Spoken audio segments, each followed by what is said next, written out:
Salam dəyərli izləyicilər, 10 aprel 2025-ci il Gəncədə şagirdlər müəllimə xəsarət yetirib. Bu barədə reportun məlumatında qeyd olunur ki, hadisə şəhərin 4 nömrəli xarici dil təmayüllü məktəb liseyində qeyd alınıb. Mübahisə zəminində məktəbin müəllimi xəsarət alıb və hadisə ilə bağlı Gəncə Daşkəsən Regional Təhsil İdarəsindən bildirilib ki, 4 nömrəli xarici dil təmayüllü məktəb liseyin 9-cu və 10-cu sinifində oxuyan 2 şagirdlə həmin məktəbin müəllimi 1985-ci il təvəllüdlü Quliyev arasında tənəffüsdə mübahisə yaranıb.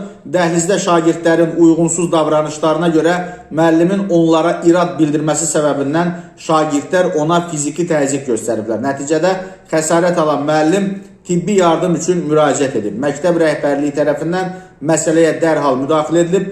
Şagirdlərin valideynləri məktəbə dəvət olunub. Məktəb psixoloqu tərəfindən onlarla söhbət aparılıb. Məsələ ilə bağlı hüquq mühafizə orqanları tərəfindən araşdırma aparılır.